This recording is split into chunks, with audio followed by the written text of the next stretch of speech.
பிதா குமாரன் பரிசுத்த ஆவியின் நாமத்தினாலே ஆமென்.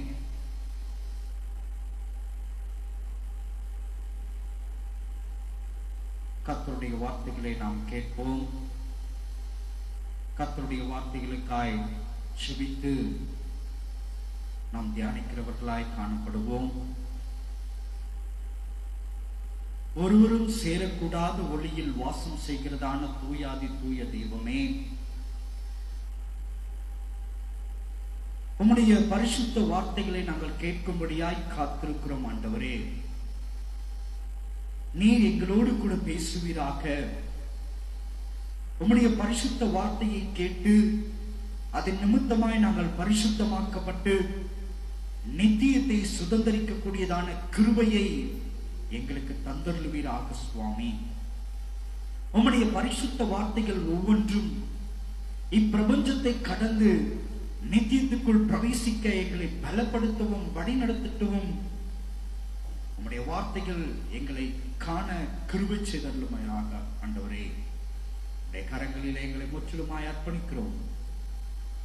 உம்முடைய வார்த்தைகள் எங்களை பலப்படுத்தி அற்றட்டும்.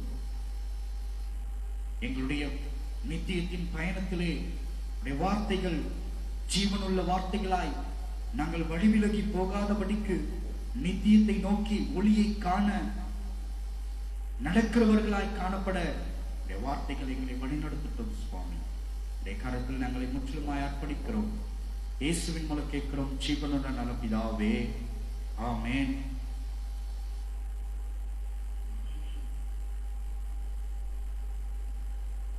ஆண்டவரும் உலக இரட்சகரும் ஆகிய இயேசு கிறிஸ்துவின் இனிதான நாமத்தினாலே கர்த்தருடைய வார்த்தைகளை கேட்கும்படியாய் கூடி வந்திருக்கிறதான அன்பு தெய்வ பிள்ளைகள் யாவருக்கும் இயேசு கிறிஸ்துவின் நாமத்தினாலே அவருடைய வாழ்த்துதலை உங்கள் அனைவருக்கும் நான் தெரிவித்துக் கொள்கிறவனாய் காணப்படுகிறேன். இந்த நேரத்திலும் கூட எங்களோடு கூட இணைந்து இந்த GSM 07 என்கிறதான குட் ஷெப்பர்ட் மினிஸ்ட்ரி ஊழியத்தின் செய்தியை கேட்கும்படியாய் இந்த நேரத்திலேயும் நேரலையிலே எங்களோடு கூட இணைந்து கர்த்தருடைய வார்த்தைகளை கேட்டுக் கொண்டிருக்கிற பார்த்து கொண்டிருக்கிற ஒவ்வொரு தேவ பிள்ளைகள் ஒவ்வொருவருக்கும் ஆண்டவரும் உலக இரட்சகரும் ஆகிய இயேசு கிறிஸ்துவின் நாமத்தினாலே உங்கள் யாவரையும் கூட நான் வாழ்த்துக்கிறவனாய் காணப்படுகிறேன். கிறிஸ்துவுக்குள் அருமையான தேவனுடைய ஜனமே, இந்த டிசம்பர் மாதம் கிறிஸ்துவின் பிறப்பின் நற்செய்தியை பகிர்ந்து கொள்ளுகிற மாதமாய் இருக்கிறபடியினாலே நாம் ஒவ்வொரு வாரமும் கிறிஸ்துவின் பிறப்பிலே நிகழ்ந்ததான நிகழ்வுகளையும் அந்த நிகழ்வில் சம்பந்தப்பட்டதான மனிதர்களையும் அந்த நிகழ்வின் மகத்துவங்கள் என்ன என்பதையும் குறித்து ஒவ்வொரு வாரமும் நாம் ஆராய்ந்து கொண்டே வருகிறவர்களாய் காணப்படுகிறோம். முதல் வாரத்தில் கூட மரியாளின் அர்ப்பணிப்பை பற்றி நாம் பார்த்தோம். கடந்த வாரத்தில் இரண்டாவது வாரத்தில் மெய்ப்பர்களின் தேடலை நாம் ஆசீர்வாத தேடலை குறித்து நாம் பார்த்தவர்களாய் இருந்தோம். இன்றைய நாளில் கூட அதே வழியிலே இன்னொரு சம்பவத்தை குறித்து நாம் பார்க்கிறவர்களாய் காணப்படுகிறோம். இயேசு கிறிஸ்துவின் பிறப்பிலே நடைபெற்றதான இன்னொரு ஒரு முக்கிய சம்பவம். அது என்ன சம்பவம்? அது எதற்காய் நடைபெற்றது? அது நடைபெற்றதின் நோக்கம் என்ன என்பதை குறித்து நாம் இன்றைக்கு தியானிக்கிறவர்களாய் காணப்படுவோம். நாம் தியானத்துக்கென்று தெரிந்து கொள்ளப்பட்டதான வேத பகுதி பரிசுத்த மத்தேயு எழுதின சுவிசேஷம்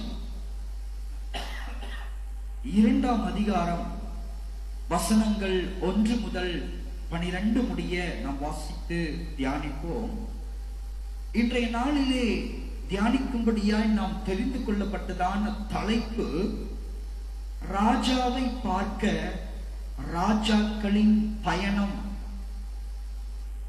தலைப்பு ராஜாவை பார்க்க ராஜாக்களின் பயணம் என்கிறதான தலைப்பின் கீழாக நாம் இன்றைக்கு தியானிக்கிறவர்களாய் காணப்படுவோம்.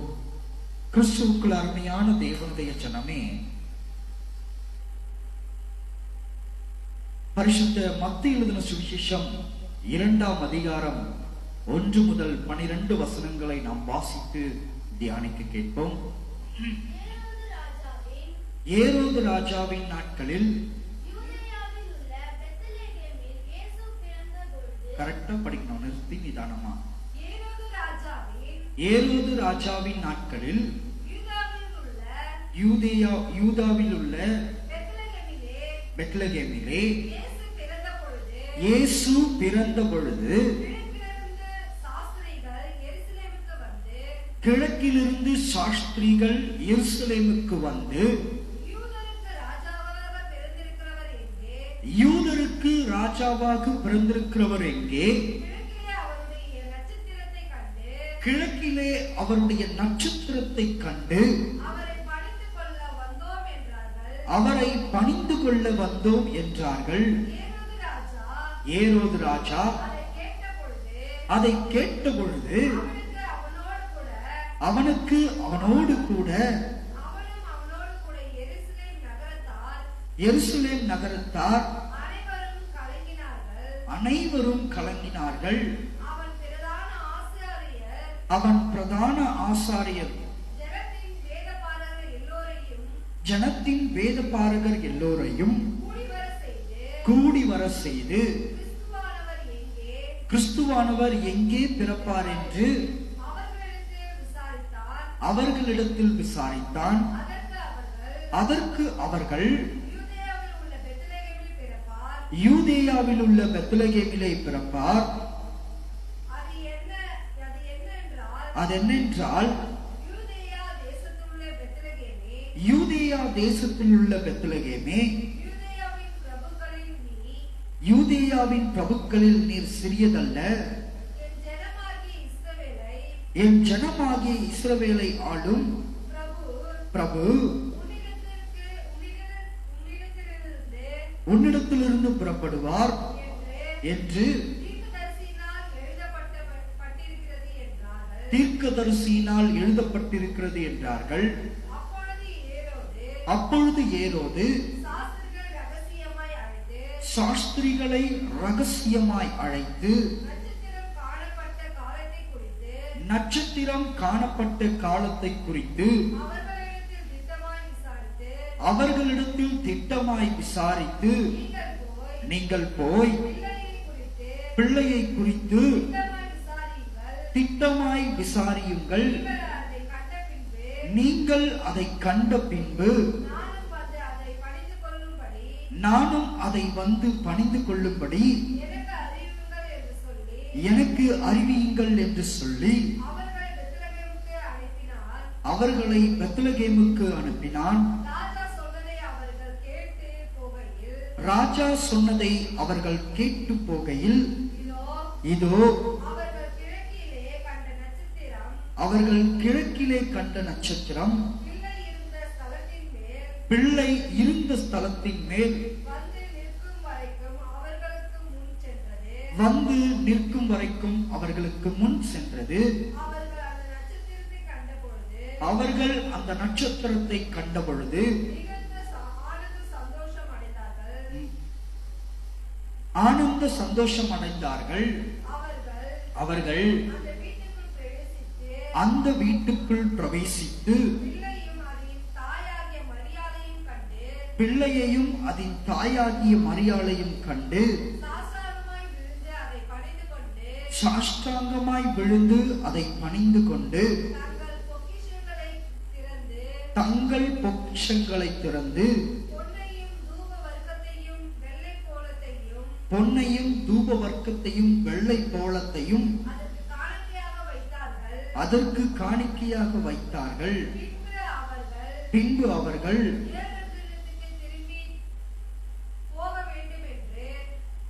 பின்பு அவர்கள் ஏரோதனிடத்திற்கு திரும்பி போக வேண்டாம் என்று சொப்பனத்தில் தேவனால் எச்சரிக்கப்பட்டு வேறு வழியாய் தங்கள் தேசத்திற்கு திரும்பி போனார்கள். கிறிஸ்துவுக்குள் அருமையான தேவனுடைய ஜனமே,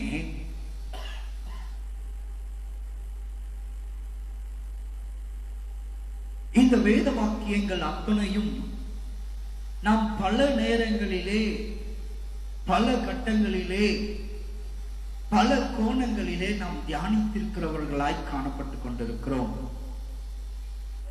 இன்றைய நாளில் கூட இந்த வசனம் இன்னும் ஆழமாக எதை குறித்து சொல்லுகிறது, இவர்கள் எதற்காக பயணப்பட்டு ஒரு குழந்தையை பார்க்க வந்தார்கள் என்பதை குறித்து நாம் பார்க்க போகிறோம். இவர்கள் கடந்து வந்த தேசம் எது என்பதை குறித்து குறிப்பிடப்படவில்லை. ஆனால் பொதுவாக கிழக்கிலிருந்து இவர்கள் பயணத்தை தொடங்கினார்கள் என்று வேதவசனம் நமக்கு சுட்டிக்காட்டுகிறதாய் காணப்படுகிறது. கிறிஸ்துவுக்குள் அருமையான தேவனுடைய ஜனமே, கிழக்கிலிருந்து இந்த சாஸ்திரிகள் பெத்லகேமை நோக்கி பயணம் பண்ணுகிறவர்களாய் காணப்படுகிறார்கள். ஏன் அவர்கள் பயணம் பண்ணுகிறார்கள்? வானத்திலே ஒரு நட்சத்திரத்தை அவர்கள் பார்க்கிறார்கள். அந்த நட்சத்திரத்தை அவர்கள் பார்த்ததின் நிமித்தமாய், கண்டதின் நிமித்தமாய், இது சாதாரணமான ஒரு நட்சத்திரம் அல்ல, ஒரு அதிசயம் இந்த பூமியிலே நடைபெற்றதின் நிமித்தமாய் இந்த நட்சத்திரம் வெளிப்படுத்தும்படியாய் அநேகருக்கு, குறிப்பாக சொல்ல வேண்டுமானால் இந்த பூமியில் உள்ள எல்லா மனிதர்களும் அறிந்து கொள்ளும்படியாய் இந்த நட்சத்திரம் வானத்திலே தோன்றி இருக்கிறது என்பதை குறித்து இந்த கிழக்கிலிருந்து வந்ததான சாஸ்திரிகள் அறிந்து கொண்டபடியினாலே அந்த அதிசயம் என்ன என்பதை குறித்து திட்டமாய் அவர்கள் ஆராய்ந்து பார்த்து, ஒரு குழந்தை பிறந்திருக்கிறது வேண்டும், அந்த குழந்தை இப்பிரபஞ்சத்தை ஆளக்கூடியதான ராஜரீக குழந்தையாய், மகிமையின் குழந்தையாய் இருக்க வேண்டும் என்பதை இவர்கள் ஆராய்ந்து அறிந்தபடியினாலே இப்படிப்பட்டதான பிரத்யேக ஒரு ஆசீர்வாதம் நிறைந்ததான, மகிமை நிறைந்ததான, ஒரு வெளிப்பாடு நிறைந்ததான ஒரு குழந்தையை நாம் தரிசிக்க வேண்டும், பார்க்க வேண்டும் என்று அவர்கள் கிழக்கிலிருந்து தங்களுடைய பயணத்தை அவர்கள் துவங்குகிறவர்களாய் காணப்படுகிறார்கள். கிறிஸ்துவுக்குள் அருமையான தேவனுடைய ஜனமே, இவர்கள் கிழக்கிலிருந்து தங்களுடைய பயணத்தை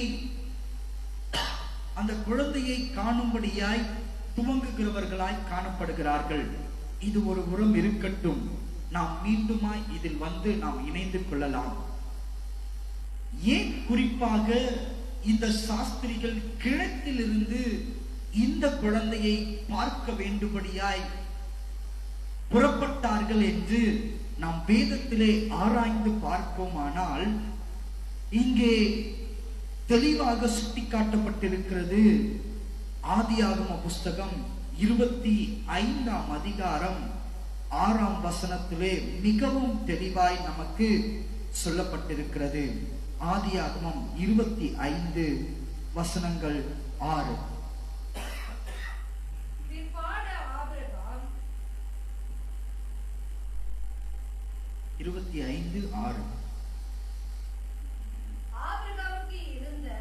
ஆபிரகாமுக்கு இருந்த மறுமனையாட்டிகளின் பிள்ளைகளுக்கோ ஆபிரகாம் நன்கொடையை கொடுத்து தான் உயிரோடு இருக்கும் போதே அவர்களை தன் குமாரனாகிய ஈசாக்கை விட்டு கிழக்கே போக கீழ் தேசத்துக்கு அனுப்பிவிட்டான். கிறிஸ்துவுக்குள் அருமையான தேவனுடைய ஜனமே, இங்கே ஆபிரகாம் ஒரு காரியத்தை செய்கிறவராய் காணப்படுகிறார். அவர் என்னவென்று செய்கிறார்? தான் மரிக்கும் முன்னதாகவே, தான் மரணத்துக்குள் பிரவேசிப்பதற்கு முன்னதாக ஏதோ ஒரு அறிகுறி அவருக்கு தெரிந்திருக்கும் போல, நம்முடைய வாழ்நாட்கள் முடிந்து போகிறது, நாம் மரிக்க போகிறோம், மரிக்கிறதான நேரம் வந்துவிட்டது என்று அவருக்கு அறிந்திருக்கும் போல, அவர் அந்த மரணத்துக்கு முன்னதாக ஆபிரகாம் என்ன பண்றாரு? தன்னுடைய மறுமனையாட்டியின் பிள்ளைகளை எல்லாரையும் கூடி வர செய்கிறவராய் காணப்படுகிறார்.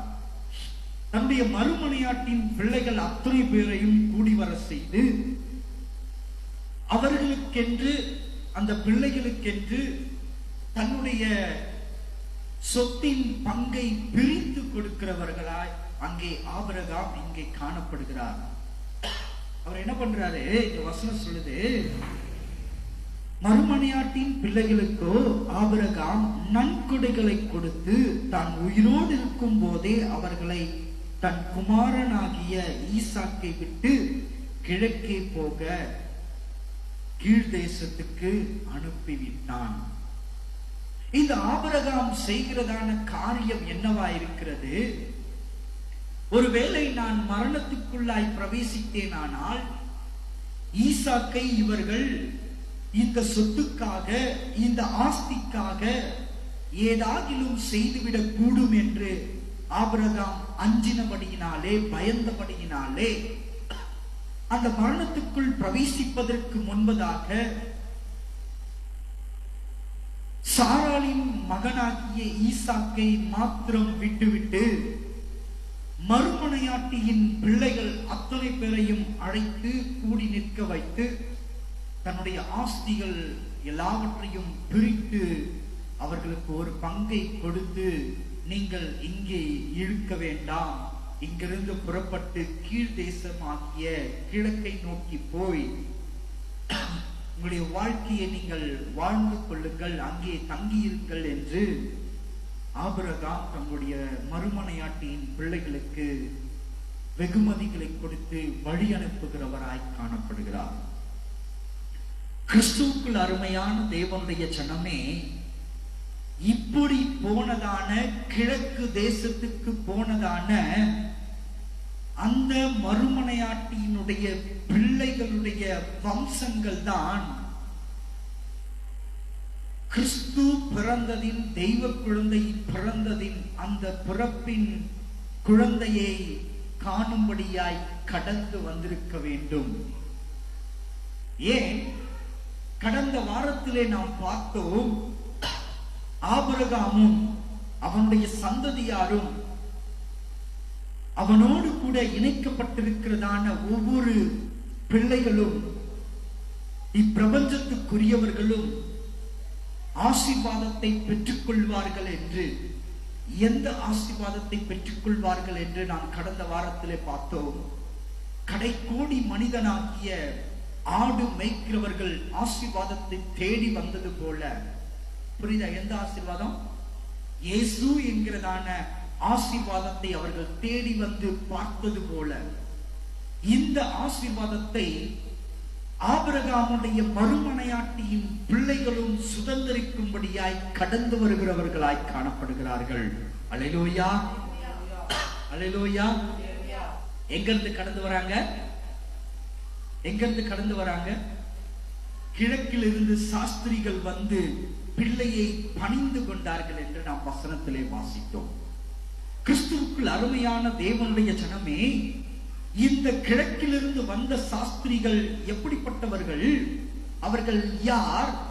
ஆபிரகாமுடைய மறுமனையாட்டியின் பிள்ளைகளால் வம்சத்தில் வந்தவர்களாய் இருந்தபடியினால்தான் இந்த ஆபிரகாமுக்கு தேவனாகிய கர்த்தர் கையளித்ததான அந்த ஆசீர்வாதத்தின் மகத்துவத்தையும் ஆசீர்வாதத்தையும் நாங்கள் சுதந்திரிக்க வேண்டும், பார்க்க வேண்டும் என்கிறதான வாஞ்சையின் நிமித்தமாய் அவர்கள் கிழக்கு தேசத்திலிருந்து மீண்டுமாய் பெத்லகேமுக்குள் பிரவேசிக்கிறவர்களாய் காணப்படுகிறார்கள். அல்லேலூயா, அல்லேலூயா.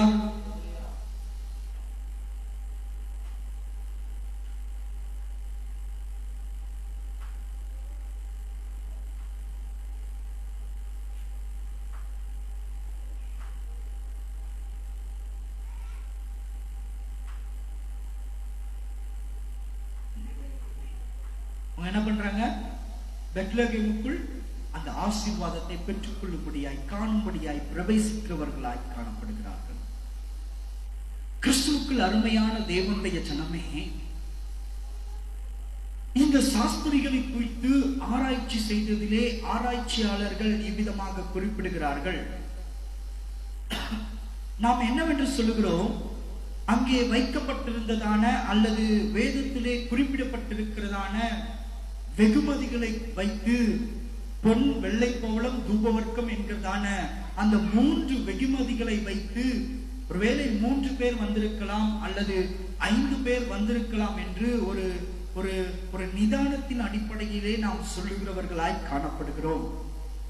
ஆனால் மாறாக ஆராய்ச்சியாளர்கள் எவ்விதமாக குறிப்பிடுகிறார்கள் இந்த சாஸ்திரிகளை குறித்து என்று பார்ப்போமானால், கிறிஸ்துவுக்குள் அருமையான தேவனுடைய ஜனமே, கிழக்கு தேசத்தை அரசாட்சி செய்த அந்த ராஜாக்கள் பல பேர் இந்த ஆசீர்வாதத்தை காணும்படியாய் கிழக்கு தேசத்திலிருந்து புறப்பட்டார்கள் என்று இந்த ஆராய்ச்சியாளர்கள் பதிவு செய்கிறவர்களாய் காணப்படுகிறார்கள்.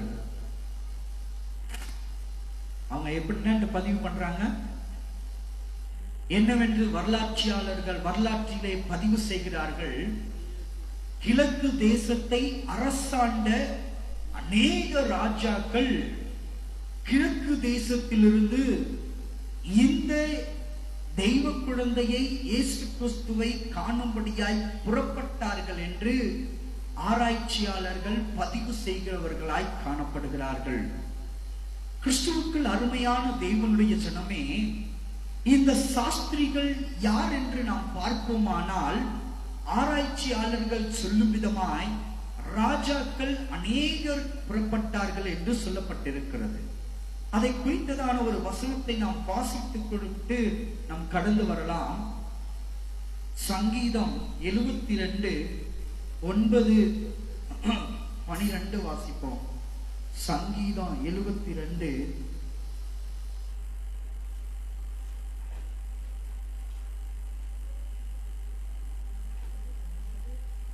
9-12.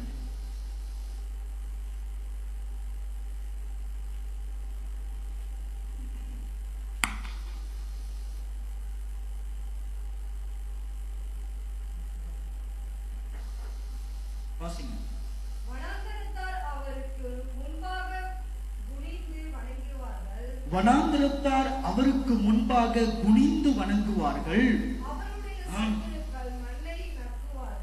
அவருடைய சத்துருக்கள் மண்ணை நக்குவார்கள். தர்ஷீஷின் ராஜாக்களும் தீவுகளின் ராஜாக்களும் காணிக்கைகளை கொண்டு வருவார்கள். சேபாவிலும் உள்ள ராஜாக்கள் வெகுமானங்களையும் கொண்டு வருவார்கள். சகல ராஜாக்களும் அவரை பணிந்து கொள்வார்கள். சகல ஜாதிகளும் அவரை சேவிப்பார்கள். கூப்பிடுகிற எளியவனையும் உதவியற்ற சிறுமையானவனையும் அவர் விடுவிப்பார் என்று சங்கீதக்காரன் இங்கே நமக்கு பதிவு செய்கிறதாய் காணப்படுகிறார்.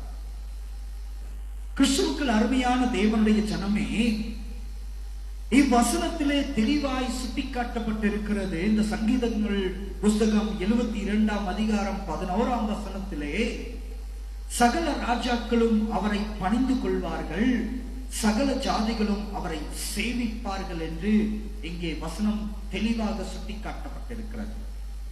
அவர்கள் என்னவெல்லாம் கொண்டு வருவார்கள் என்று 10ஆம் வாக்கியத்திலே சொல்லப்பட்டிருக்கிறது. சேபாவிலும் உள்ள ராஜாக்கள் வெகுமதிகளை கொண்டு வருவார்கள் என்று இங்கே வசனம் நமக்கு சுட்டிக்காட்டுகிறதாய் காணப்படுகிறது.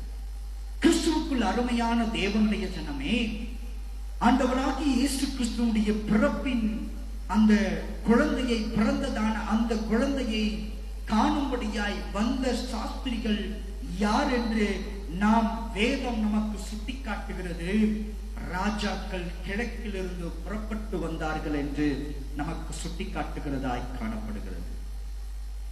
ராஜாக்கள் ஒரு ராஜாவை காணும்படியாய் கிழக்கு தேசத்திலிருந்து புறப்பட்டு வந்தார்கள் என்று நமக்கு இங்கே வேதம் தெளிவாக பதிவு செய்திருக்கிறதாய் காணப்படுகிறது. கிறிஸ்துவுக்குள் அருமையான தேவனுடைய ஜனமே, ஏதோ ஒரு சாதாரண மனிதர்கள் அல்ல. அந்த சாஸ்திரிமார்கள் அத்தனை பேரும், சாஸ்திரிகள் புறப்பட்டது அநேகராய் காணப்படுகிறார்கள். எத்தனை பேர் என்று குறிப்பிடப்படவில்லை. பல ஆயிரக்கணக்கான பேர்கள் கூட இருந்திருக்க வாய்ப்பு இருக்கிறது. அவ்வளவு பேர்கள் தங்களுடைய பயணத்தை துவக்குகிறார்கள். எப்படி, எதற்கு? ஒரு குழந்தையை காணும்படியாய் தங்களுடைய பயணத்தை கிழக்கு தேசத்திலிருந்து துவக்குகிறவர்களாய் காணப்படுகிறார்கள். எதற்காக துவக்குகிறார்கள்?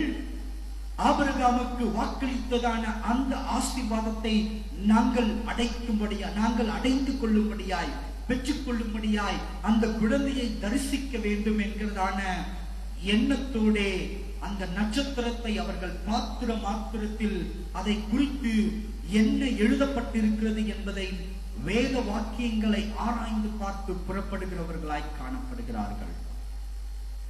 புறப்பட்ட அத்தனை பேரும் பெத்லகேமுக்கு வந்து சேர்ந்தார்களா என்று நாம் உள்ளாக ஆராய்ந்து பார்ப்போமானால்,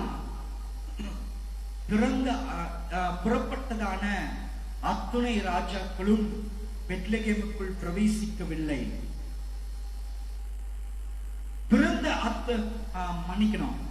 புறப்பட்ட அத்தனை ராஜாக்களும் பெத்லகேமுக்குள் பிரவேசித்து குழந்தையை பார்க்கவில்லை.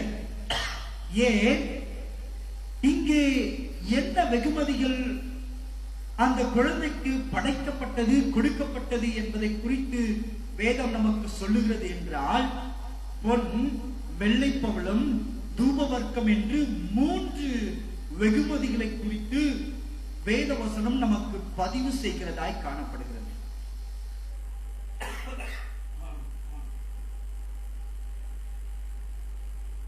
ஆக இந்த 3 வெகுமதிகளை வைத்து 3 பேர் வந்திருக்கலாம் அல்லது 5 பேர் வந்திருக்கலாம் என்று ஒரு அனுமானத்தின் நிமித்தமாக இன்றைக்கு எடுத்துக்கொள்ளப்படுகிறதாய் காணப்படுகிறது. சரி, 3 பேராகவே இருக்கட்டும். 3 சாஸ்திரிமார்கள் வந்தார்கள், 3 ராஜாக்கள் வந்தார்கள் என்றே நாம் வைத்துக் கொள்வோம். ஆனால் புறப்பட்டவர்கள் எத்தனை பேர்கள்? புறப்பட்டவர்கள் அநேகராய் காணப்படுகிறார்கள். எதற்கு ஐயா அவ்வளவு பேர் புறப்பட்டார்கள்? ஆசீர்வாதத்தை பெற்றுக் கொள்ளும்படியாய், ஒளியை காணும்படியாய். எப்படி அவர்கள் ஒளியை காணும்படியாய் புறப்பட்டார்கள்? வானத்தில் தோன்ற பண்ணியதான அந்த ஒளியின் நிமித்தமாய் இந்த உலகத்திலே பிரகாசிப்பிக்கிறதான ஒரு ஒளி பிறந்திருக்கிறது என்பதை அவர்கள் அறிந்து கொண்டபடியினாலே அந்த ஒளியை நாங்களும் பங்கேற்கப்பட வேண்டும், நாங்களும் சுதந்திரித்துக் கொள்ள வேண்டும் என்று ஒரு கூட்ட ராஜாக்கள் கிழக்கு தேசத்திலிருந்து புறப்பட்டவர்களாய் காணப்படுகிறார். ஆனால் புறப்பட்ட அத்தனை பேரும் பெத்லகேமுக்குள் பிரவேசித்து பார்த்தார்கள் என்றால் இல்லை என்றுதான் சொல்ல வேண்டும். கிறிஸ்துவுக்குள் அருமையான தேவனுடைய ஜனமே, இதிலிருந்து நீங்கள் ஒரு காரியத்தை அறிந்து கொள்ள வேண்டியது அதிக நிச்சயம் உள்ளதாய் காணப்படுகிறது. அது என்னவென்றால், நாம் கிறிஸ்துவுக்குள்ளாய் ஒளியை காணும்படியாய் கிறிஸ்தவன் என்கிறதான அடையாளத்தை வைத்து நாம் உள்ளே பிரவேசித்திருக்கிறவர்களாய் காணப்படுகிறோம், அல்லது நம்முடைய பயணத்தை துவக்கி இருக்கிறவர்களாய் காணப்படுகிறோம். பயணத்தை துவக்கினதான அத்தனை பேர்களும் ஒளியை சுதந்திரிக்கும்படியாய் நித்தியத்துக்குள் பிரவேசிக்க முடியுமா என்றால் இல்லை என்றுதான் சொல்ல வேண்டும். புரியுதா நான் என்ன சொல்ல வரேன்ட்டு? நான் என்ன சொல்ல வரேன்னு புரியுதா உங்களுக்கு? எப்படி கிழக்கிலிருந்து ஒரு ராஜாக்களின் கூட்டம் ஒளியை காணும்படியாய் பெத்லகேமுக்குள் பிரவேசிக்கும்படியாய் ஒரு கூட்ட ராஜாக்கள் புறப்பட்டார்களோ, அதே போல இப்பிரபஞ்சத்திலிருந்து இன்றைக்கு ஒரு கூட்ட ஜனங்கள், கோடான கோடி ஜனங்கள் புறப்பட்டிருக்கிறவர்களாய் காணப்படுகிறார்கள்.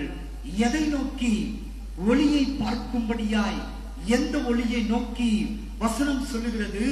ஒருவரும் சேரக்கூடாத ஒளியில் வாசம் செய்கிறதான தூயாதி தூயவர் என்று தேவனை அடையாளப்படுத்துகிறதாய் காணப்படுகிறது. கிறிஸ்துவுக்குள் அருமையான தேவனுடைய ஜனமே, கிறிஸ்துவத்துக்குள்ளாய் ஞானஸ்நானத்தை எடுத்துக்கொண்டு திருவிருந்திலே கையளித்துக் கொண்டு நாம் இயேசு கிறிஸ்து என்கிறதான வழியிலே ஒளியை நோக்கி பார்க்கும்படியாய் நாம் நடந்து கொள்ளுகிறவர்களாய் காணப்படுகிறோம். ஆனால் இந்த ஒளியை பார்த்து கொண்டு, நட்சத்திரத்தின் ஒளியை பார்த்து கொண்டு, கிறிஸ்து என்கிறதான ஒளியை பார்த்து கொண்டு நாம் நடந்து கொண்டே வருவோமானால் முழு முயற்சியாய், அதுதான் இங்கு முக்கியம், நடந்து கொண்டே வருவோமானால் இந்த ஒளி கடைசியாய் சென்று சேருகிற இடம் எதுவாய் காணப்படுகிறது? எதுவாய் காணப்படுகிறது? நித்திய ஒளி பிறந்திருக்கிற இடமாய் காணப்படுகிறது. அல்லேலூயா, அல்லேலூயா. இந்த நட்சத்திரம் எங்கே சென்று சேருகிறது ஐயா? நித்திய ஒளி பிறந்திருக்கிறதான அந்த இடத்துக்கு சென்று சேருகிறதாய் காணப்படுகிறது. கிறிஸ்துவுக்குள் அருமையான தேவனுடைய ஜனமே, நம்முடைய வாழ்க்கையின் பயணம் எதை நோக்கி இன்றைக்கு போய்கொண்டிருக்கிறது? நம்முடைய கண்கள் எதை பார்த்து கொண்டு கிறிஸ்துவின் வழியிலே நடந்து கொண்டிருக்கிறவர்களாய் நாம் காணப்படுகிறோம். அநேக ராஜாக்கள் புறப்பட்டார்கள். அவர்கள் புறப்பட்ட அத்தனை பேர்களும் பல கட்டங்களிலே பல சோதனைகளை அவர்கள் கடக்க வேண்டியதாயிருந்தது. பல கட்டங்களிலே பல சோதனைகளை அவர்கள் கடக்க வேண்டியதாயிருந்தது. ஏன்? பயணங்கள் அவ்வளவு வெகு தூரமான ஒரு பயணம். கிழக்கிலிருந்து பெத்லகேமுக்கு வர வேண்டுமானால் ஏதோ இன்றைக்கு இருக்கிறது போல ஒரு விமானத்தில் ஏறி ஒரு நாளிலோ அல்லது 1.5 நாட்களிலேயோ அல்லது 2 நாட்களிலேயோ சென்று சேருகிறதான ஒரு துரித பயணம் அல்ல. இது நெடுதூர பயணமாயிருந்தது. பல ஆண்டுகள் கடந்து வருகிற பயணமாயிருந்தது. இங்கே இந்த ஏரோது திட்டமாய் விசாரிக்கிறது என்னவா இருக்கிறது? அவன் அந்த ஜனங்க அவன் கூட இருக்கிறதான அந்த சாஸ்திரி சில ஆட்களை கூப்பிட்டு அவன் விசாரிக்கிறது. எப்படி விசாரிக்கிறான்? இந்த சாஸ்திரிகள் வந்து போனதான வருஷம் எப்படிப்பட்டதா இருக்கிறது, எவ்வளவு நாளா இருக்கிறது என்பதை திட்டமாய் அவன் விசாரிக்கிறான். இவர்கள் பயணத்தை தொடங்கின நாள் முதற்கொண்டு பிள்ளையை பார்த்த நாள் அவர்கள் எப்படிப்பட்ட நாளா இருக்கிறது? ஏறக்குறைய ஒரு 1.5 வருஷமா இருக்கும். இந்த சாஸ்திரிகள் குழந்தையை வந்து பார்க்கவில்லை, பிள்ளையை பார்த்தார்கள் என்று இங்கே பதிவு செய்யப்பட்டிருக்கிறதாய் காணப்படும். அன்றாய் அறிந்து கொள்ள வேண்டும். மேய்ப்பர்கள் பிள்ளையை துணிகளில் சுற்றி முன்னணியிலே வைத்திருக்கிறதை கண்டார்கள் என்று வேதவசனம் பதிவு செய்தது. ஆனால் சாஸ்திரிகள் வந்து இந்த குழந்தையை, இந்த பிள்ளையை கண்டு அதை பணிந்து கொண்டார்கள் என்று வேதவசனம் சுட்டி காட்டுகிறது. கிறிஸ்துவுக்குள் அருமையான தேவனுடைய ஜனமே, இந்த ஒரு உதாரணத்துக்கு வைத்துக் கொள்வோம். இந்த 1.5 ஆண்டு காலங்களுடைய பயணத்திலே அத்தனை பேரும் எத்தனை உபத்திரவங்களை அவர்கள் தாங்கி இருக்க வேண்டும். சற்று யோசித்து பாருங்கள். இன்றைய காலகட்டம் மாதிரி அன்றைய காலகட்டத்தின் பயணம் இருந்திருக்குமா என்று பார்ப்போமானால் அது இல்லை என்றுதான் நான் சொல்லுகிறேன். ஏன்? ஒவ்வொரு காலகட்டத்தின் சீதோஷ நிலையை அவர்கள் சரீரங்கள் தாங்கிக் கொள்ள வேண்டியதாய் இருந்திருக்கும். சீதோஷண மாறுபாட்டின் நிமித்தமாய் அவர்களுடைய சரீரங்களிலே பல பிரச்சனைகள் ஏற்பட்டிருக்கும். அவைகள் அத்தனைக்கும் அவர்கள் தீர்வு காண வேண்டியதாய் இருந்திருக்கும். பயணங்களிலே பல கொள்ளையர்கள் அவர்களை தாக்கி இருக்கக்கூடும். அவர்களை சமாளித்து அவர்களை ஜெயித்து ஜெயம் கொள்ள வேண்டியதாய் இருந்திருக்கும். பயணத்திலே எத்தனையோ கொடிய மிருகங்கள் வந்திருக்கும். அவைகளையும் அவர்கள் கொன்று குவித்து அவைகளை ஜெயித்து ஜெயமெடுக்க வேண்டியதாய் இருந்திருக்கும். இத்தனை தடைகளையும் கடந்து ஒரு ராஜாவை காண வருகிறார்கள் என்றால் இது எப்பேற்பட்ட விஷயமாயிருக்கிறது? யோசித்து பாருங்கள். வேதத்தில் நாம் சாதாரணமாக கிழக்கிலிருந்து சாஸ்திரிகள் வந்து பிள்ளையை பணிந்து கொண்டு பிள்ளைக்கு பொன்னையும் வெள்ளை பவளத்தையும் தூப வர்க்கத்தையும் படைத்து வணங்கி சென்றார்கள் என்று வாசித்து கடந்து போகிறவர்களாய் காணப்படுகிறோம். ஆனால் அந்த சாஸ்திரிகளுடைய உபத்திரவங்கள் எவ்வளவு என்பதை குறித்து நாம் திதானிக்காதவர்களாய் தானே காணப்பட்டுக் கொண்டிருக்கிறோம். வெறுமனே பெற்ற பலனை மாத்திரம் நாம் இன்றைக்கு வாசிக்கிறோம். ஆனால் அந்த பலனுக்கு முன்பதாக அவர்கள் பட்ட உபத்திரவங்கள் என்ன, அவர்கள் பட்ட பாடுகள் என்ன, அவர்கள் கடந்து வந்ததான பாதைகள் என்னவென்று நாம் ஒரு பொழுதும் நிதானிக்காதவர்களாய் காணப்படுகிறோம் அல்லவா? எத்தனை மலைகளை அவர்கள் கடந்து வந்திருக்க வேண்டும், எத்தனை வனாந்திரத்தை அவர்கள் கடந்து வந்திருக்க வேண்டும், எத்தனை வனாந்திரத்தின் உபத்திரவங்களில் சீதோஷ நிலையை அவர்கள் கடந்து வந்திருக்க வேண்டும், கரடுமுரடான பாதைகள் எவ்வளவோ அவர்கள் கடந்து வந்திருக்க வேண்டும் அல்லவா? இந்த 1.5 ஆண்டு காலங்களில் அவர்களுக்கு தேவைப்படுகிறதான உணவுகளை அவர்கள் எப்படி தயார் செய்து கொண்டிருப்பார்கள், எப்படி அவைகளை பெற்றிருப்பார்கள்? என்றைக்காவது யோசித்தது உண்டா? ஐயா, இவ்வளவு உபத்திரவங்களையும் கடந்து, இவ்வளவு போராட்டங்களையும் கடந்து, இவ்வளவு பிரச்சனைகளையும் கடந்து யார் வருகிறார்கள்? யாரை பார்ப்பதற்கு? ராஜாக்கள் வருகிறார்கள், ராஜாவை பார்ப்பதற்கு. சாஸ்திரிகள் என்று குறிப்பிடப்பட்டிருக்கிறது. சாதாரணமானவர்கள் அல்ல ராஜாவை காண வந்தவர்கள். அவர்கள் அரசாட்சி செய்தவர்கள், ராஜகுலத்தில் பிறந்தவர்கள், அவர்கள் ராஜாக்கள்.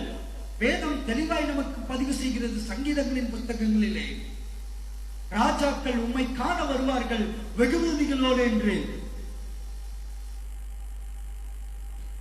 சற்று நீங்க யோசிச்சு பாருங்க, எதுக்கு இந்த ராஜாக்கள் கிழக்கு தேசத்திலிருந்து ஏறக்குறைய 1.5 ஆண்டு காலங்கள் பல பிரச்சனைகளை கடந்து, பல இன்னல்களை கடந்து, பல போராட்டங்களை கடந்து, பல தேசங்களை கடந்து, பல பொல்லாத வழிகளை கடந்து, பொல்லாத மிருகங்களை கடந்து, பொல்லாத மனிதர்களை கடந்து, எதற்காக?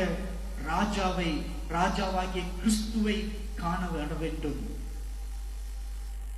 ஏன் காண வர வேண்டும்? இதில் ஒரு அடையாளம் மறைக்கப்பட்டிருக்கிறது.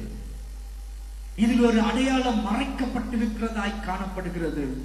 கிறிஸ்துவுக்குள் அருமையான தேவனுடைய ஜனமே, இன்றைக்கு நாமும் ராஜாக்கள் என்று அடையாளப்படுத்தப்பட்டிருக்கிறது. வேதத்தின் நிமித்தமாய் நாம் புறப்பட்டிருக்கிறது ராஜாவை தரிசிக்கும்படியாய். இலக்கு என்ன? நித்திய ராஜ்யத்துக்குள் சென்றடைவதுதான் இலக்காயிருக்கிறபடியினாலே அந்த நித்திய ராஜ்யத்துக்குள் இருப்பவர், வாசம் செய்கிறவர் யார்? ஒருவரும் சேரக்கூடாத ஒளியில் வாசம் செய்கிறவராய் காணப்படுகிறார். அந்த நித்தியத்தின் ஒளியை காண வேண்டும் என்று நம்முடைய பயணம் இந்த பூமியிலிருந்து நாம் துவக்கப்பட்டிருக்கிறோம். எது நிமித்தமாய்? அதற்கென்று அடையாளம் என்னவாய் கொடுக்கப்பட்டிருக்கிறது? ஞான ஸ்நானமாய் கொடுக்கப்பட்டிருக்கிறது. பயணத்தை துவக்குவதற்கு நான் என்னை அர்ப்பணிக்கிறேன். அதற்கான அடையாளம் நான் ஞான ஸ்நானத்தில் முழுகி மீண்டுமாய் உயிர்ப்பிக்கப்படுகிறேன் என்கிறதான அடையாளத்தை நாம் பெற்றிருக்கிறோம். ஆனால் துவங்கின அத்தனை பேர்களும் நித்திய ஒளியை காண்கிறோமா என்கிறது தான் குறிப்பாய் இருக்கிறது. ஏன்? கிழக்கிலிருந்து அநேக ராஜாக்கள் கடந்து புறப்பட்டார்கள். ஆனால் கடைசியாய் வந்து கண்டவர்கள் எத்தனை பேர்? ஒரு உதாரணத்துக்கு சொல்ற 3 பேர். எத்தனை பேர்? 3 பேர். ஏன் ஐயா 3 பேர் மாத்திரம் வந்தார்கள்? அநேக ராஜாக்கள் புறப்பட்டார்கள் அல்லவா? ஏன் 3 பேர் மாத்திரம் வந்தார்கள்? இந்த 3 பேர் எல்லாவற்றையும் சகித்து, நான் நித்தியத்தை சென்றடைந்து ஒளியை பார்ப்பேன் என்கிறதான இருதயத்தின் வாஞ்சை அவர்களுக்குள்ளாய் இருந்தபடியினால் தான் அத்தனை உபத்திரவங்களையும் அவர்கள் ஜெயிக்கிறது ஜெயமாய் காணப்பட்டது. அத்தனை உபத்திரவங்களையும் போராட்டங்களையும் அவர்கள் ஜெயிப்பதற்கு, ஜெயம் எடுப்பதற்கு அவர்களுடைய எண்ணங்கள் காணப்பட்டதாய் இருந்தது. என்ன எண்ணம்? என்ன போராட்டம் வந்தாலும் சரி, என்ன உபத்திரவங்கள் வந்தாலும் சரி, எந்த வேளையில் நான் பட்டினி கிடந்தாலும் சரி, எந்த வியாதிகள் என்னை ஆட்கொண்டாலும் சரி, எல்லாவற்றையும் கடந்து ஒரு நாளில் நிச்சயமாய் இந்த பிரகாசிப்பிக்கிறதான நட்சத்திரத்தின் ஒளியின் வாயிலாக நித்திய ஒளியை நான் காண்பேன் என்கிறதான இருதயத்தில் கொண்டிருந்ததான வாஞ்சையின் நிமித்தமாய் அவர்கள் பெத்லகேமுக்குள் பிரவேசித்து இயேசு கிறிஸ்துவை பணிந்து கொண்டார்கள், பார்த்தார்கள். கிறிஸ்துவுக்குள் அருமையான தேவனுடைய ஜனமே, இந்த ராஜாக்களிடத்திலே காணப்பட்டதான, குறிப்பாக இந்த 3 ராஜாக்களுடைய இருதயத்திலே காணப்பட்டதான அந்த ஒளியை பார்க்கக்கூடியதான வாஞ்சை இன்றைக்கு நம்முடைய இருதயத்திலே காணப்பட வேண்டும். இருதயத்திலே என்ன காணப்பட வேண்டும்? இந்த ராஜாக்களுடைய இருதயத்தில் காணப்பட்டதான அந்த வாஞ்சை. ஏன்? நட்சத்திரமாகிய கிறிஸ்து இன்றைக்கு பிறந்திருக்கிறார். இந்த நட்சத்திரமாகிய கிறிஸ்துவனுடைய வழிகளில் பிரவேசிக்கிறவன் எவனோ அவன் மாத்திரம்தான் நித்திய ஒளியை காண முடியும் என்று இயேசுவே பதிவு செய்திருக்கிறார் வேதத்திலே. வசனம் சொல்லுகிறது, நானே வழியும் சத்தியமும் ஜீவனுமாயிருக்கிறேன், என்னை அல்லாமல் ஒருவனும் என் பிதாவினிடத்துக்கு வரான் என்று வேதவசனம் நமக்கு சுட்டிக்காட்டுகிறதாய் காணப்படுகிறது. இதை சுட்டிக்காட்டுகிறவர் இயேசு கிறிஸ்துவானவர். அப்படியானால் இயேசு கிறிஸ்து என்கிறதான வழியில் நீ நடக்கப்படும் பொழுது பல பிரச்சனைகள், பல போராட்டங்கள், பல இன்னல்கள், மலைகளை, பல வழிகளை, கரடுமுரடான பாதைகளை, பல பால சிங்கங்களை, கொடிய மிருகங்களை எல்லாவற்றையும் நீ ஜெயமெடுக்க வேண்டியதாயிருக்கிறது. ஒருவேளை ஐயோ என்னால இந்த போராட்டத்தை சகிக்க முடியாது, என்னால இந்த உபத்திரவத்தை சகிக்க முடியாது, எனக்கு சற்று இளைப்பாறுதல் வேண்டும் என்று உலகத்தை நாம் திரும்பி பார்ப்போமானால் கைவிடப்பட்டதான அல்லது பாதி வழியிலேயே வழிவிலகி போனதான அல்லது பாதி வழியிலேயே தன் ஜீவனை எடுத்து போனதான எத்தனையோ ராஜாக்களாக நாமும் கடந்து போகிறவர்களாய் காணப்படுவோம். ஒளியில் நடக்காமல் பாதியிலேயே. எப்படி ஐயா? புறப்பட்டவர்கள் அநேக ராஜாக்கள், இன்றைக்கும் புறப்பட்டிருக்கிறவர்கள் அநேகராய் காணப்படுகிறார்கள். எதை நோக்கி? நான் பரலோகத்துக்குள் பிரவேசிக்க வேண்டும், தேவனை தரிசிக்க வேண்டும் என்று புறப்பட்டவர்கள் இன்றைக்கு கோடான கோடி ஜனங்களாய் காணப்படுகிறார்கள். ஆனால் அத்தனை ஜனங்களும் பரலோகத்துக்குள் பிரவேசிக்குமா என்றால் இல்லை என்றுதான் சொல்ல வேண்டும். ஏன்? போராட்டத்தை சகிக்க முடியவில்லை இன்றைக்கு. காரணம் என்ன? ஆசீர்வாதம் மாத்திரம் எனக்கு கிடைத்தால் போதும், போராட்டம் எனக்கு வேண்டாம் என்கிறதான இருதயத்தின் எண்ணமா இருக்கிறபடியினால் தான் போராட்டத்தை சகிக்க முடியவில்லை. விருப்பம் இருக்கிறது, ஒளியை பார்க்க வேண்டும், நித்திய ஆசீர்வாதத்தை சுதந்திரிக்க வேண்டும் என்கிறதான ஒரு விருப்பம் இருக்கிறது. அந்த விருப்பத்தின் நிமித்தமாய் இன்றைக்கு நாம் புறப்படுகிறவர்களாய் காணப்படுகிறோம். எதை நோக்கி? நித்தியத்தை நோக்கி. இதில் எந்தவித மாற்று கருத்தும் இல்லை. ஆனால் வெற்றி நடை போடுகிறோமா என்றால் இல்லை என்றுதான் சொல்ல வேண்டும். வீர நடை போடுகிறோமா என்று கேட்டால் இல்லை என்றுதான் சொல்லுகிறவர்களாய் காணப்படுகிறோம். ஏன்? வழியில் ஏற்படுகிறதான உபத்திரம் நமக்கு பிடிக்கவில்லை, வழியில் ஏற்படுகிறதான போராட்டத்தை நம்மால் சகித்துக் கொள்ள முடியவில்லை. காரணம் என்ன? சற்று இளைப்பாறினால் என்ன? உலகத்தை சற்று நான் திரும்பி பார்த்தால் என்ன? நான் பிறந்தது இந்த உலகத்தை சுதந்திரிக்கத்தானே. வேதம் அமிதமாக தானே சொல்லுகிறது, தேவனாகிய கர்த்தர் அப்படித்தானே சொல்லி இருக்கிறார் என்று ஒரு குருட்டாம் போக்காய் நாம் நம்பிக்கொண்டிருப்பதினால்தான் இயேசுவானவர் சொல்லுகிறார், ஒருவன் என் பின்னே வர விரும்பினால் எதற்கு ஐயா? நித்திய ராஜ்யத்தை நோக்கி என் பின்னே வர விரும்பினால். ஏன்? நான் போறேன் என் அப்பா வீட்டை தேடி, நான் போறேன் என் அப்பா வீட்டை நோக்கி, நான் போறேன். என் பின்னாடியே நீ வால் பிடிச்சிட்டு வந்தினா நான் போய் சேர்ற இடம் எது?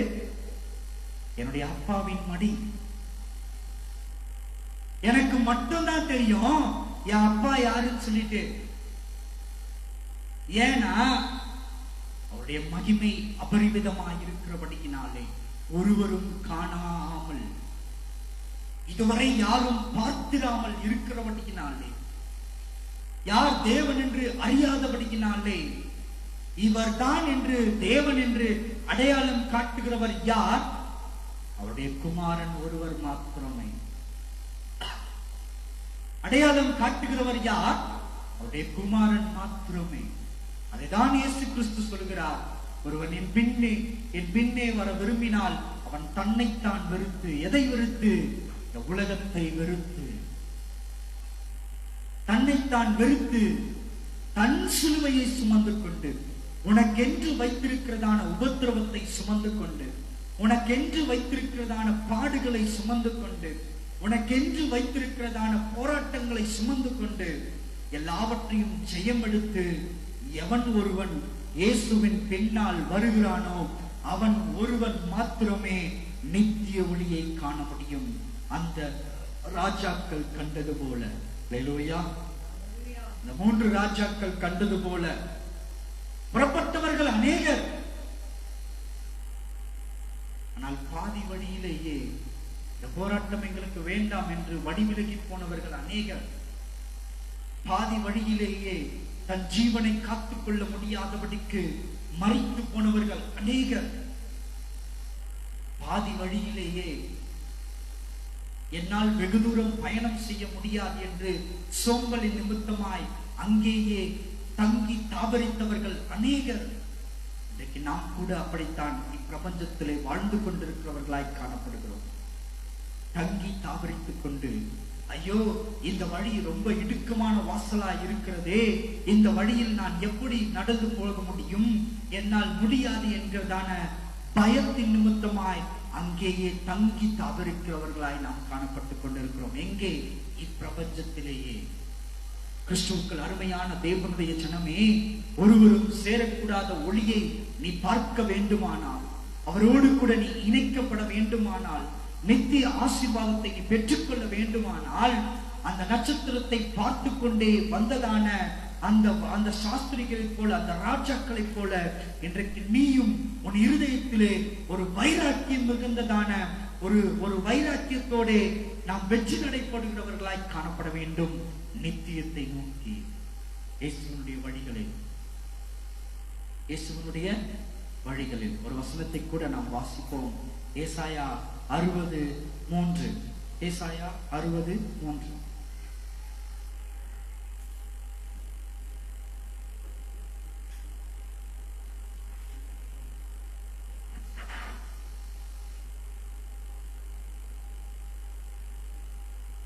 வாசிங்க. ஏசாயா 60:3. உன் வெளிச்சத்தின் இடத்திற்கு ஜாதிகளும் உதிக்கிற உன் ஒளியின் இடத்திற்கு ராஜாக்களும் நடந்து வருவார்கள். சுற்றிலும் போதுமா மறுபடியும் படிங்க. உன் வெளிச்சத்தினிடத்திற்கு ஜாதிகளும் உதிக்கிற உன் ஒளியினிடத்திற்கு ராஜாக்களும் நடந்து வருவார்கள் என்று ஏசாயா தீர்க்கதரிசி நிமித்தமாய் முன்னுரைக்கப்பட்டதாய் காணப்படுகிறது. அல்லேலூயா, அல்லேலூயா. கிறிஸ்துவுக்குள் அருமையான தேவனுடைய ஜனமே, இந்த கிழக்கிலிருந்து ராஜாக்கள் வருவார்கள், பணிந்து கொள்வார்கள் என்பதையும், மேய்ப்பர்கள் வந்து பார்ப்பார்கள் என்பதையும் குறித்து இங்கே ஏசாயா தீர்க்கதரிசி நிமித்தமாய் 60:3 இங்கே பதிவு செய்யப்பட்டிருக்கிறதாய் அல்லது முன்னுரைக்கப்பட்டிருக்கிறதாய் காணப்படுகிறது. என்னவென்று, உன் வெளிச்சத்தினிடத்திற்கு ஜாதிகளும். யார் வந்தது? அந்த வெளிச்சத்தினிடத்திற்கு யார் ஐயா வந்தது? மெய்ப்பர்கள் வந்தார்கள் ஐயா வெளிச்சத்தினிடத்திற்கு. அடுத்த வாக்கியத்தில் சொல்லப்பட்டிருக்கிறது, உதிக்கிற உன் ஒளியினிடத்திற்கு ராஜாக்களும் நடந்து வருவார்கள். இப்போ அந்த ஒளியை பார்க்க ராஜாக்கள் நடந்து வந்திருக்கிறார்கள். எங்கிருந்து? கிழக்கு தேசத்திலிருந்து பெத்லகேமை நோக்கி. கிழக்கு தேசத்திலிருந்து பெத்லகேமை நோக்கி ராஜாக்கள் நடந்து வந்திருக்கிறார்கள். ராஜாவே, நீ இப்பொழுது இப்பிரபஞ்சத்திலிருந்து நித்தியத்தை நோக்கி நீ உண்மையும் உத்தமமாய் நடக்க போகிறாய். உள்ளத்திலே ஒரு வைராக்கிய எண்ணம் கொண்டு எப்பொழுது உன் நடை துவங்கப்பட போகிறதாய் காணப்படுகிறது. நட்சத்திரம் தோன்ற பண்ணி இன்றோடு 2025 வருடங்கள் ஆகிறது அல்லவா? நட்சத்திரம் பிரகாசிப்பித்து 2025 வருடங்கள் நிறைவடைய போகிறது அல்லவா? இன்னும் நீ காலதாமதமாக்கிக் கொண்டே இருப்பாயானால் எப்பொழுது உன் பயணத்தை துவக்கப் போகிறாய்? இன்றைக்கு அநேகர் பயணத்தை துவங்கி இருக்கிறார்கள் கிறிஸ்துவ என்கிறதான அடையாளத்தோடு. நான் கிறிஸ்தவன் என்கிறதான அடையாளத்தோடு இல்லை என்று சொல்லவில்லை. ஆனால் அத்துணை பேரும் உண்மையாகவே நிச்சயமாகவே வானத்தில் தோன்ற பண்ணினதான அந்த நட்சத்திரத்தின் ஒளியை கண்டுதான் போகிறார்களா என்று பார்ப்போமானால் இல்லை என்று சொல்ல வேண்டும். உங்கள் இருதயத்தை நீங்கள் ஆராய்ந்து பாருங்கள். வானத்தில் நான் கண்ட அந்த நட்சத்திரத்தின் ஒளியை பார்த்து கொண்டேதான் நான் நடந்து போகிறேனா என்று உங்கள் இருதயத்தை நீங்கள் ஆராய்ந்து பாருங்கள். சில நேரங்களிலே அந்த நட்சத்திரம் நம்முடைய விசுவாசத்தை நாம் உறுதியாய் இருக்கிறோமா இல்லையா என்பதை குறித்து அங்கே பார்க்கும்படியாய் மறைக்கப்படும். அப்படிதான் இந்த ராஜாக்கள் கிழக்கு தேசத்திலிருந்து கடந்து வரும் பொழுது ஒரு குறிப்பிட்ட நாட்களிலே, குறிப்பிட்ட மாத கணக்கிலே, குறிப்பிட்ட வருட கணக்கிலே மறைக்கப்பட்டிருக்கிறதாய் காணப்படுகிறது. அந்த நட்சத்திரம் இல்லாதபடியினால்தான் அவர்கள் சென்று சேர்ந்த இடம் எது? அவர்கள் சென்று சேர்ந்த இடம் எது? ஏரோதுவின் ராஜாவின் அரண்மனை. ஏரோது ராஜாவினுடைய அரண்மனை. ஏன் சென்றவர்கள் யார்? ராஜாக்கள். அவர்கள் என்னவென்று நிதானித்தார்கள்? ஒரு ராஜா பிறந்திருக்கிறார் என்று நிதானித்தார்கள். அப்படியானால் அந்த தேசத்தில் ஒரு ராஜாவின் வீட்டில்தான் ஒரு ராஜகுமாரன் பிறந்திருக்க வேண்டும் என்று அவர்கள் தவறாக நினைத்து கொண்டபடியினாலே எங்கே சென்று சேர்கிறார்கள்? ராஜ அரண்மனைக்குள்ளே பிரவேசித்து யூதருக்கு ராஜாவாக பிறந்திருக்கிறவர் எங்கே என்று கேட்கிறார்கள். கிறிஸ்துவுக்குள் அருமையான தேவனுடைய ஜனமே, சில நேரங்களிலே நாம் ஒளியை, அந்த நட்சத்திரத்தின் ஒளியை பார்க்க முடியாமல் இருக்கும் பொழுது நாம் சென்று சேர்கிறதான இடம் எதுவாய் காணப்படுகிறது? எந்த இடமாய் காணப்படுகிறது? கள்ள உபதேசத்தின் இடமாய் காணப்படுகிறது. சென்று சேருகிற இடம் எதுவாய் காணப்படுகிறது ஐயா? கள்ள உபதேசத்தின் இடமாய் காணப்படுகிறது. நீ அந்த இடத்திலேயே தங்கி இருப்பாயானால் அது உன்னை அழித்து போடுகிறதாய் காணப்படும். உன்னை மாத்திரமல்ல, அது நித்தியத்தையும் அழித்து போட வகை தேடுகிறதாய் காணப்படும். அப்படிதான பிசாசு இயேசு கிறிஸ்துவை கொலை செய்ய வேண்டும் என்று வகை தேடினவனாய் காணப்பட்டான். இயேசு கிறிஸ்துவை முழுமையாக அவரை முடித்து விட வேண்டும் என்றுதானே அவன் வகை தேடினவனாய் சுற்றி திரிந்து கொண்டிருந்தான். ஏன் இந்த ஒளி பிரகாசிப்பிக்க கூடாது? இந்த வெடிவெளியின் நட்சத்திரம் பிரகாசிப்பிக்க கூடாது. எதற்காக? இந்த வெடிவெளியின் நட்சத்திரம் பிரகாசித்தது என்றால் அந்த விடிவெளியின் நட்சத்திரத்தை ஒரு கூட்டம் பார்க்கும். அதை பார்த்து பின்னோக்கி கடந்து போகும். அந்த வழியில் கடந்து போகிறதான அந்த கூட்டம் நித்திய ஒளியை சென்றடையும் என்று அவன் அனுமதித்திருந்தபடியினால் தான். அவன் என்ன யோசிச்சான்? எப்படியாவது இந்த நட்சத்திரத்தின் ஒளியை கொன்று குவித்து விட வேண்டும் என்று தீர்மானித்தான்.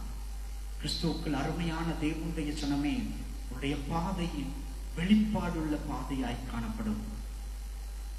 இந்த ராஜாக்களுடைய பாதை வெளிப்பாடுள்ள பாதையாய் இருந்தபடியினால் தான் சில நேரத்தில் அவர்கள் தவறான வழியில் சென்றதனால் கூட அவர்கள் மாற்றி அவர்கள் என்ன பண்ணாங்க? மீண்டுமாய் நட்சத்திரத்தின் ஒளியை காணும்படியாய் அவர்கள் கடந்து வந்தார்கள். அவர்கள் வந்த பொழுது அங்கே பார்க்கிறார்கள், நட்சத்திரத்தின் ஒளி பிள்ளை இருந்த வீட்டின் மீது பிரகாசித்தது, தோன்றினது என்று அவர்கள் பார்க்கிறார்கள். அல்லேலூயா, அல்லேலூயா. இப்போ புரியுதா? திசை மாறி போனது யாரு?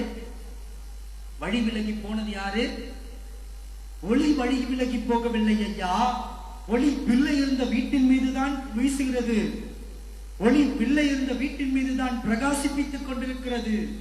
திசை மாறி போனது யார்? பிள்ளையை காண வந்த ராஜாக்கள் தான் திசை மாறி போனார்கள். எங்கே? தன்னுடைய அனுமானத்தின் நிமித்தமாய், தன்னுடைய சிந்தையின் நிமித்தமாய், தன்னுடைய எண்ணத்தின் நிமித்தமாய். இன்றைக்கு நாம் கூட அதை தான் நினைத்துக் கொண்டிருக்கிறோம். கள்ள போதனைகளை கேட்டுக்கொண்டு கிருபையின் நிமித்தமாய் நான் நித்தியத்தை சென்றடைந்து விடுவேன் என்கிறதான அந்த எண்ணத்தோடு நாம் தவறான திசையிலே போய்க் கொண்டிருக்கிறோம். நிச்சயமாக என்னால் சொல்ல முடியும், ஆணித்தனமாக என்னால் சொல்ல முடியும், நம்முடைய சுய எண்ணத்தின் நிமித்தமாகத்தான் ஏரோதுவின் வீட்டை நோக்கி நடந்து கொண்டிருக்கிறவர்களாய் நாம் காணப்படுகிறோம். ஏரோதுவின் வீடு எதை வகை தேடிக் கொண்டிருக்கிறது? பிள்ளையை கொலை செய்யும்படியாய் வகை தேடிக் கொண்டிருக்கிறது. அது பிள்ளையையும் கொலை செய்யும், உங்களையும் கொலை செய்யும்.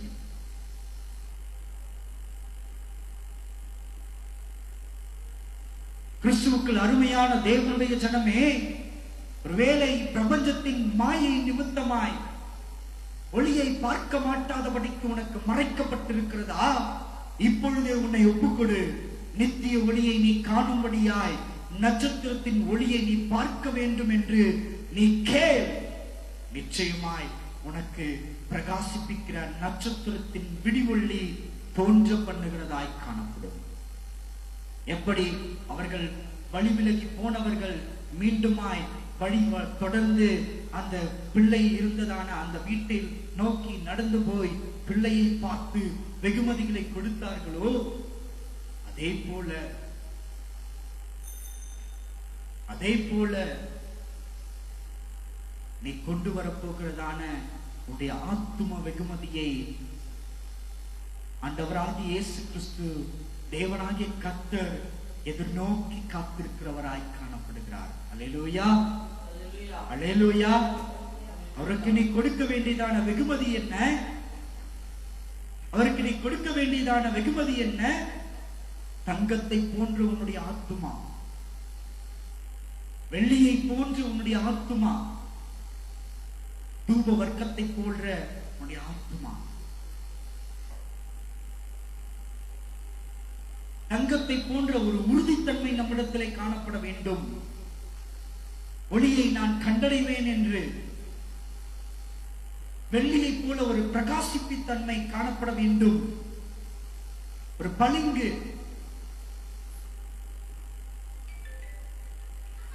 சுத்தமுள்ளவனாய் பரிசுத்தமுள்ளவனாய் நித்திய ஒளியை நான் சென்றடைவேன் என்று தூப வர்க்கத்தை போல நம்முடைய துதிகளும் ஆராதனைகளும் அவர் நுகரும்படியாய் காணப்பட வேண்டும். புரியுதா உங்களுக்கு? தங்கத்தை போன்ற ஒரு உறுதித்தன்மை வேண்டும். தங்கம் என்ன பண்ணாலும் அதனுடைய தன்மையை மாற்றிக்கொள்ள மாறாது. அது தன்மையிலேயே தான் இருக்கும். தங்கத்தை போன்ற உறுதித்தன்மை வேண்டும். தேவனை நான் அடைவேன் என்கிறதான உறுதித்தன்மை. வெள்ளியை போன்ற பரிசுத்தம் வேண்டும். நான் பரிசுத்த ஜீவன் தேவனிடத்திலே நான் சென்றடைய என்னை நான் பரிசுத்த பண்ணிக் கொள்கிறேன் என்று. நம்முடைய ஆராதனைகள் தேவன் சுகந்த வாசனையாய் நுகரும்படியான தூபவர்க்கமாய் காணப்பட வேண்டும். அவர் அதைதான் விரும்புகிறவராய் காணப்படுகிறார். இப்பிரபஞ்சத்திலிருந்து நாம் கொண்டு வருகிறதான தங்கத்தையோ வெள்ளியையோ தூபவர்க்கத்தையோ அவர் விரும்பவில்லை. மாறாக உன் ஆத்தும வைராக்கியம், ஒளியை காண வேண்டும் என்கிறதான ஆத்தும வைராக்கியம், இந்த வழியில் தான் பிரவேசிப்பேன் என்கிறதான ஆத்தும வைராக்கியம், இந்த வழியில் பிரவேசிப்பது நிமித்தமாய் நான் பரிசுத்தமாக்கப்பட்டு இருக்க வேண்டும் என்கிறதான அந்த இருதயத்தின் வாஞ்சை, இந்த வழியில் பிரவேசிக்கும் பொழுது நான் செலுத்துகிறதான தூபவர்க்கத்தின் ஆராதனை தொனிகள், இவைகளைத்தான் அவர் உற்று நோக்கி பார்க்கிறவராய் காணப்படுகிறார்.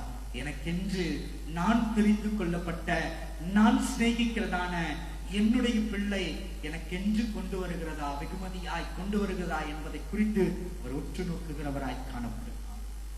கிறிஸ்துவுக்குள் அருமையான தேவனுடைய ஜனமே, கிழக்கு தேசத்திலிருந்து ஒரு கூட்டம் புறப்பட்டது. எதற்கு? நித்திய ஒளியை காண, ஒரு ஒளியை காண புறப்பட்டது. புறப்பட்ட அத்துணை கூட்டமும் சென்று பார்த்ததா என்று பார்ப்போமானால் இல்லை என்றுதான் சொல்ல வேண்டும். இன்றைக்கு இந்த பூமியிலிருந்து ஒரு கூட்டம் புறப்பட்டிருக்கிறது. எதை நோக்கி? பரலோகத்தை நோக்கி. எதற்கு? பரலோகத்தின் தேவனை நான் பார்க்க வேண்டும் என்று. ஆனால் அத்துணை பேரும் சென்று சேரப்போகிறோமா என்று உங்கள் இருதயத்தை நீங்கள் ஆராய்ந்து பாருங்கள். நம்மில் எத்தனை பேர் நித்திய ராஜ்யத்துக்குள் பிரவேசிக்க போகிறோம்? அந்த ராஜாக்கள் பெத்லகேமுக்குள்ளே பிரவேசித்தது போல நித்தியத்துக்குள் நாம் எத்தனை பேர் பிரவேசிக்க போகிறோம் என்பதை குறித்து ஆராய்ந்து பாருங்கள். உன் இருதயம் எவ்விதமான வைராக்கியத்தில் இருக்கிறது என்பதை. ஒருவேளை உடைய வைராக்கியம் இல்லாத தன்மை இருக்குமானால் கைவிடப்பட்டவர்களாய் எங்களுடைய வாழ்க்கையை இழந்து பின்மாற்றத்துக்குள்ளே போய் நித்திய அழிவுக்குள்ளே இந்த உலகத்தை அழிவுக்காய் வைத்திருக்கிறபடியினாலே அந்த நித்திய அழிவிலே, நித்திய மரணத்திலே நீ பிரவேசிப்பது அதிக நிச்சயமாக்கப்பட்டது. கிறிஸ்துவுக்குள் அருமையான தேவனுடைய ஜனமே, நீயே தெரிந்து கொள். நீ நித்திய அழிவுக்குள்ளாய் போக போகிறாயா, அல்லது வைராக்கியத்தின் நிமித்தமாய் வழி என்கிறதான கிறிஸ்துவின் வழியிலே நடந்து தேவனுடைய ஒளியை காணும்படியாய் போக போகிறாயா என்பதை குறித்து தீர்மானித்துக் கொள். எப்படி ராஜாக்கள் ராஜாவை பார்க்கும்படியாய் வைராக்கிய குணம் கொண்டு வந்தார்களோ, அதே போல இன்றைக்கு நமக்கும் ராஜாக்களாகிய நாமும், வசனம் சொல்லுகிறது அல்லவா, நம்மை ராஜாக்களும் ஆசாரியர்களாகவும் அவர் அபிஷேகம் பண்ணியிருக்கிறார் என்று வசனம் சொல்லுகிறது. ராஜாக்களாகிய நாம் அந்த வைராக்கியத்தோட ராஜாவை காணும்படியாய் நம்முடைய பயணம் இருக்க வேண்டியதாக இருக்கிறது. எந்த ராஜாவை? நித்திய ராஜாவை காணும்படியாய், தேவனாகிய கர்த்தரை காணும்படியாய். ஜெபம் செய்வோமா?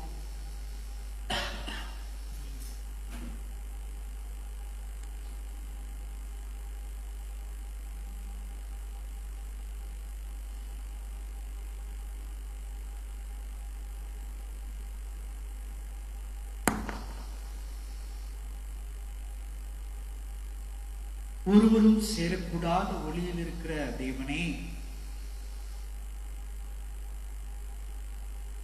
உம் அண்டையிலே நாங்கள் சேரும்படியாய், உம்மை பார்க்கும்படியாய்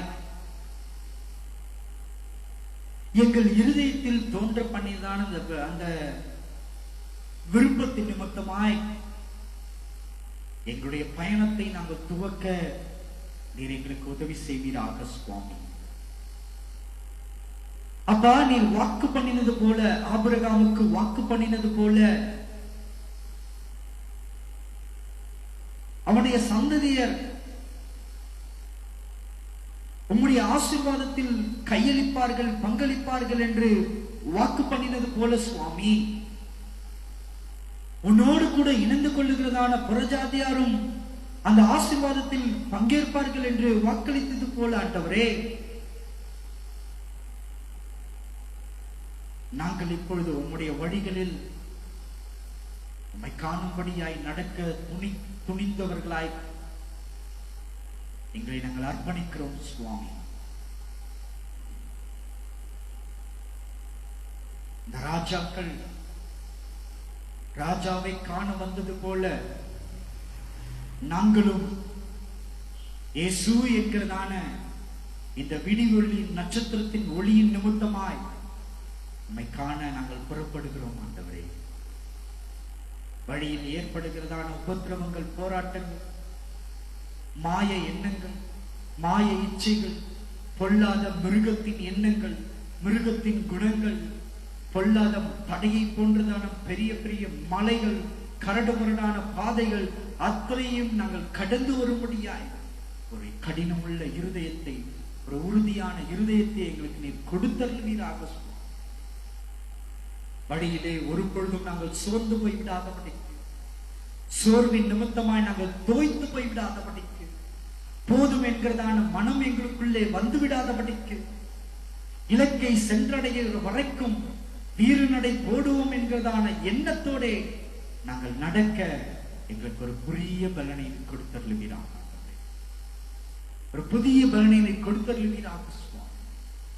எப்படி வனாந்தரத்திலே மேக ஸ்தம்பமாகும் அக்னி ஸ்தம்பமாகும் நீர் அவர்களை பாதுகாத்துக் கொண்டீரோ, அதே போல சுவாமி இப்பிரபஞ்சத்திலிருந்து நித்தியத்தை நோக்கி புறப்படுகிறதான இந்த பயணத்திலேயும் நீர் எங்களுக்கு மேக ஸ்தம்பமாகும் அக்னி ஸ்தம்பமாகும் இருந்து எங்களை வழிநடத்தி அருள்வீராக. நாமும் எங்களோடு கூட இருந்து எங்களை வழி நடத்தட்டும். மோசே கேட்டது போல நாங்களும் இப்பொழுது கேட்கிறோம் ஐயா. உம்மை நாங்கள் பார்க்க வேண்டும் ஆண்டவரே. மோசே கேட்டது போல, உடைய இருதயத்தின் வாஞ்சையின் நிமித்தமாய் அவன் கேட்டது போல இப்பொழுது நாங்களும் கேட்கிறோம் ஆண்டவரே. எங்கள் இருதயத்தின் வாஞ்சையின் நிமித்தமாய் நாங்கள் உம்மை தரிசிக்க வேண்டும் அப்பா. அதற்காய் நாங்கள் என்ன செய்ய வேண்டும் என்று பரிசுத்த ஆவியானவர் எங்களுக்கு போதித்து வழிநடத்த நீர் கட்டளையிடுவீராக. பரிசுத்த ஆவியானவர் உம்மை தரிசிக்க எங்களை வழிநடத்த நீர் கிருபை அருளச் செய்வீராக ஆண்டவரே. உடைய கரத்தில் எங்களை முற்றிலுமாய் அர்ப்பணிக்கிறோம். எங்களை காத்துக் கொள்ளுங்க, பலப்படுத்துங்க, வழிநடத்துங்க, ஆசீர்வதிங்க. இயேசுவின் மூலம் கேட்கிறோம் ஜீவனுள்ள நல்ல பிதாவே. ஆமென்.